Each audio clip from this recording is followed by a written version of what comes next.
ಕರಾವಳಿಯ ಪ್ರಮುಖ ವಾಣಿಜ್ಯ ಬೆಳೆಯಾಗಿದ್ದ ಗೇರು ಬೆಳೆಯ ಮಹತ್ವದ ಬಗ್ಗೆ ಜನರಿಗೆ ಅರಿವು ಮೂಡಿಸುವ ನಿಟ್ಟಿನಲ್ಲಿ ಗೇರು ಮೇಳ ಮಹತ್ವದ ಕಾರ್ಯಕ್ರಮವಾಗಿದೆ ಎಂದು ವಿಧಾನಸಭಾ ಸ್ಪೀಕರ್ ಯುಟಿ ಖಾದರ್ ಅವರು ಸುದ್ದಿಗೋಷ್ಠಿಯಲ್ಲಿಂದು ತಿಳಿಸಿದ್ದಾರೆ. ಅವರು ಕರ್ನಾಟಕ ಗೇರು ಅಭಿವೃದ್ಧಿ ನಿಗಮ ನಿಯಮಿತ ಹಾಗೂ ಕರ್ನಾಟಕ ಅರಣ್ಯ ಇಲಾಖೆಯ ಸಹಯೋಗದಲ್ಲಿ ಹಮ್ಮಿಕೊಂಡ ಗೇರು ಮೇಳದ ಭಿತ್ತಿಪತ್ರವನ್ನು ಬಿಡುಗಡೆಗೊಳಿಸಿ ಮಾತನಾಡುತ್ತಾ ಗೇರು ಬೆಳೆಗಳ ಬಗ್ಗೆ ಜಾಗೃತಿ ಮೂಡಿಸುವ ನಿಟ್ಟಿನಲ್ಲಿ ಕರಾವಳಿಯಲ್ಲಿ ಗೇರು ಉದ್ಯಮ ಸಾಕಷ್ಟು ಕುಟುಂಬಗಳಿಗೆ ಆಧಾರವಾಗಿತ್ತು. ಬೆಳೆ ಕುಂಠಿತವಾದ ಕಾರಣ ದಕ್ಷಿಣ ಆಫ್ರಿಕಾದಿಂದ ಕಚ್ಚಾ ಗೇರು ಇಲ್ಲಿನ ಕಾರ್ಖಾನೆಗಳಿಗೆ ಆಮದಾಗುತ್ತಿದೆ ಮತ್ತು ಸಂಸ್ಕರಿತವಾದ ಗೇರು ಉತ್ಪನ್ನ ವಿದೇಶಕ್ಕೆ ರಫ್ತಾಗುತ್ತಿದೆ.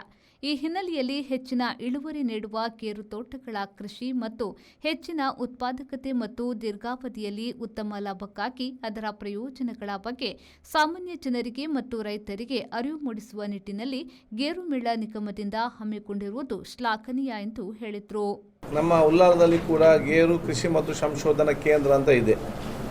ಅಲ್ಲಿ ನಾನು ಮತ್ತು ಮುಂತಾದ ಕಾರ್ಯಕ್ರಮ ಅಟೆಂಡ್ ಆದಾಗ ಅಲ್ಲಿ ಬೇರೆ ಬೇರೆ ರೀತಿಯ ಗೇರಿಗೆ ಸಂಬಂಧಪಟ್ಟಂತೆ ಎಕ್ಸಿಬಿಷನ್ ಕೂಡ ಮಾಡಿದರು. ನಾನು ಮಮತಕ್ಕನ ಹತ್ರ ಹೇಳಿದೆ, ನೀವು ಗೇರು ಅಭಿವೃದ್ಧಿ ನಿಗಮದ ಅಧ್ಯಕ್ಷರಾಗಿದ್ದೀರಿ, ಗೇರು ಅಭಿವೃದ್ಧಿಯನ್ನು ಜಾಸ್ತಿ ಪರಿಚಯ ಮಾಡಲಿಕ್ಕೆ, ಇದರ ಬಗ್ಗೆ ಜನಜಾಗೃತಿ ಮೂಡಿಸಿಕೊಳ್ಳಲಿಕ್ಕೆ ತಾವು ಒಂದು ದೊಡ್ಡ ಮಟ್ಟದ ಕಾರ್ಯಕ್ರಮ ಮಾಡಬೇಕಂತ ಹೇಳಿದಾಗ ತಕ್ಷಣ ಒಪ್ಪಿ ಅವರು ಚರ್ಚೆ ಮಾಡಿ ಅದಕ್ಕೆ ಬೇಕಾಗುವಂಥ ಅನುದಾನವನ್ನು ನಾವು ಸರ್ಕಾರದಲ್ಲಿ ಮಾತಾಡಿ ಸನ್ಮಾನ್ಯ ಅರಣ್ಯ ಇಲಾಖೆ ಮುಖಾಂತರ ಈಶ್ವರ್ ಖಂಡ್ರೆ ಅವರು ದಿನೇಶ್ ಗುಂಡೂರಾವ್ ಸಹಕಾರದೊಂದಿಗೆ ಸುಮಾರು 25 ಲಕ್ಷ ರೂಪಾಯಿಯ ವಿಶೇಷ ಅನುದಾನ ಇವತ್ತು ಬರೀ ಈ ಗೇರು ಕೃಷಿಗೆ ಇವತ್ತು ಕೊಟ್ಟಿದ್ದಾರೆ. ಇದು ಫಸ್ಟ್ ಟೈಮ್ ಒಂದು ಗೇರು ಈ ರೀತಿಯ ಗೇರು ಕೃಷಿ ಇವತ್ತು ಮೇಲೆ ಇವತ್ತು ಆಗುವಂಥದ್ದು. ಮತ್ತು ಇವತ್ತು ಗೇರು ಕೃಷಿಗೆ ಮತ್ತು ಗೇರಿಗೆ ಮತ್ತು ನಮ್ಮ ಕರಾವಳಿಗೆ ದೊಡ್ಡ ಮಟ್ಟದ ಒಂದು ಅಭಿನವವಾದ ಮತ್ತು ಸಂಬಂಧ ಇದೆ. ಯಾಕೆ ಹಿಂದಿನ ಕಾಲದಲ್ಲಿ ನಮ್ಮೆಲ್ಲ ಹಿರಿಯರು ಸೋದರರು ಇವತ್ತು ನಮ್ಮೆಲ್ಲ ಕೂಡ ಗೇರು ಕ್ಯಾಶು ಫ್ಯಾಕ್ಟ್ರಿಗೆ ಹೋಗಿ ಅಲ್ಲಿ ಬಹುಶಃ ಕೆಲಸ ಇಲ್ಲದಂಥ ಸಂದರ್ಭದಲ್ಲಿ ಅವ ಮೂರೇ ಇದ್ದದ್ದು ದಕ್ಷಿಣ ಕನ್ನಡ ಜಿಲ್ಲೆಯಲ್ಲಿ. ಯಾವ ಫ್ಯಾಕ್ಟ್ರಿ ಇಲ್ಲ, ಯಾವ ITV ಇಲ್ಲ, ಯಾವ ಒಂದು ಮೀನುಗಾರಿಕೆ, 2 ಓಡಿನ ಫ್ಯಾಕ್ಟ್ರಿ, 3 ಬೀಡಿ, 4 ಗೇರು ಕೃಷಿ. ಈ 4ರಲ್ಲೇ ನಮ್ಮೆಲ್ಲ ಹಿರಿಯರು ಶ್ರಮಪಟ್ಟು ಬೆವರು ಸುರಿಸಿ ಕಷ್ಟಪಟ್ಟು ಬಹುಶಃ ಅದರ ಮುಖಾಂತರ ತಮ್ಮ ಮಕ್ಕಳಿಗೆ ಉತ್ತಮವಾದ ಶಿಕ್ಷಣ ಕೊಟ್ಟು ಇವತ್ತು ಎಲ್ಲರೂ ಕೂಡ ಅತ್ಯುತ್ತಮ ಸ್ಥಾನದಲ್ಲಿ ಇವತ್ತಿದ್ದಾರೆ. ಆದ ಕಾರಣ ಇವತ್ತು ಗೇರಿಗೆ ಸಂಬಂಧಪಟ್ಟಾಗೆ ಅಂತಾರಾಷ್ಟ್ರೀಯ ಮಟ್ಟದಲ್ಲಿ ಮಾರ್ಕೆಟ್ ಕೂಡ ಇವತ್ತಿದೆ.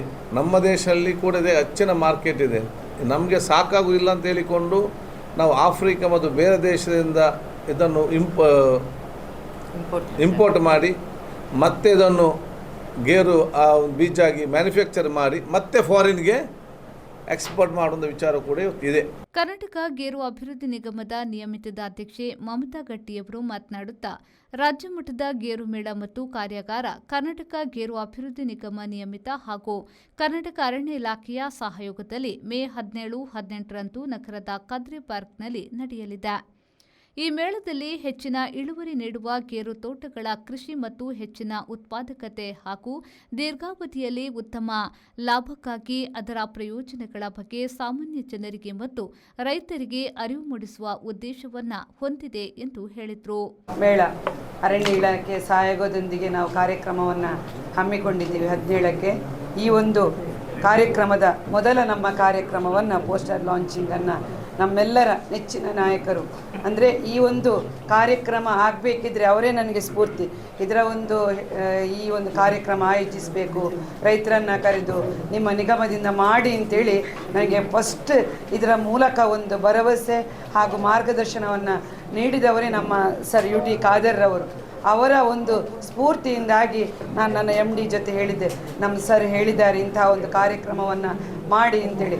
ಆ ಒಂದು ಎಲ್ಲ ಒಂದು ನೆಲೆಯಲ್ಲಿ ಹಾಗೆ ನಮ್ಮ ಅರಣ್ಯ ಸಚಿವರಾಗಿರ್ತಕ್ಕಂಥ ಈಶ್ವರ್ ಖಂಡ್ರೆ ಸರ್ ಅವರ ಒಂದು ಮಾರ್ಗದರ್ಶನ, ಸಂಪೂರ್ಣ ಸಹಕಾರ, ಜಿಲ್ಲಾ ಉಸ್ತುವಾರಿ ಸಚಿವರ ಸಂಪೂರ್ಣ ಮಾರ್ಗದರ್ಶನದೊಂದಿಗೆ ಈ ಒಂದು ಕಾರ್ಯಕ್ರಮ ಅತ್ಯುತ್ತಮವಾಗಿ ನಡೆಸಲಿಕ್ಕೆ ಒಂದು ಪ್ರೇರಣೆ ಸಿಕ್ಕಿದೆ.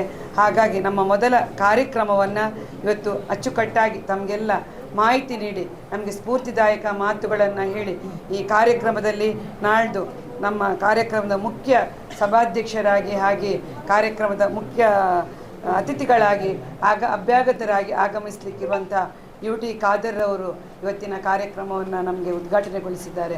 ಅವರಿಗೆ ನಿಮ್ಮೆಲ್ಲರ ಪರವಾಗಿ, ನಿಗಮದ ಪರವಾಗಿ, ಅರಣ್ಯ ಇಲಾಖೆಯ ಪರವಾಗಿ ತುಂಬು ಹೃದಯದಿಂದ ಒಂದು ಧನ್ಯವಾದಗಳನ್ನು ಕೂಡ ಸಲ್ಲಿಸ್ತಾ ಇದ್ದೇನೆ. ಸುದ್ದಿಗೋಷ್ಠಿಯಲ್ಲಿ ಅರಣ್ಯ ಸಂರಕ್ಷಣಾಧಿಕಾರಿ ಹಾಗೂ ಕರ್ನಾಟಕ ಗೇರು ಅಭಿವೃದ್ಧಿ ನಿಗಮದ ವ್ಯವಸ್ಥಾಪಕ ನಿರ್ದೇಶಕರಾದ ಕಮಲ್ ಕರಿಕಾಲನ್, ಉಪ ಅರಣ್ಯ ಸಂರಕ್ಷಣಾಧಿಕಾರಿ ಸಿ ರವಿಶಂಕರ್, ಮುಖ್ಯ ಅರಣ್ಯ ಸಂರಕ್ಷಣಾಧಿಕಾರಿ ವಿ ಕರಿಕಾಲನ್ ಉಪಸ್ಥಿತರಿದ್ದರು.